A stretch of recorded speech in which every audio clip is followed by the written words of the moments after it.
My name is Audrey Spalding. I'm a policy analyst at the Show Me Institute. And we've been doing a lot of work on this China Hub idea, which is the notion that if the state subsidizes the construction of a number of warehouses around the Lambert airport, that will encourage international trade between St. Louis and a number of other countries.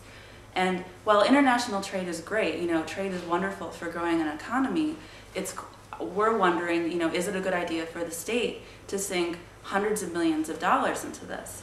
And one of the ways to look at whether it's worth that expenditure of that much taxpayer money is through a study. I have a copy of this study that Cleveland did, which you can see it's 140 pages. It's an incredibly exhaustive study. It has a number of charts and graphs in here. They did a lot of work producing this. And at the Show Me Institute, we keep asking, where's this version for St. Louis? Well, lo and behold, yesterday the Post-Dispatch reported that there was a study, but it's 8 pages. It's this very short document. It has typos. There are design problems with it. It seems like it's really sloppily done.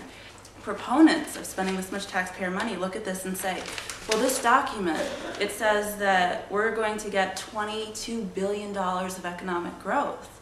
But I took a look at this yesterday, and I hate to say this, but this study is really built off of the assumptions that are embodied in the legislation in the first part. There's no analysis in here that says, this is why these warehouses are needed. There really is a need for more warehouses around the airport, or there really is a demand for Missouri beef in China. This study is really more, it's like algebra homework. It says, if we put $300 million toward warehouses, and then we multiply that by the number of dollars that are needed from private individuals to get that taxpayer money, and then, oh, okay, that's $1.5 billion to build warehouses, and and then we'll just divide that a few times to try to figure out the number of employees that could be working at those warehouses. I mean, it's extremely basic. It doesn't have any analysis, really, in terms of whether this is a good idea.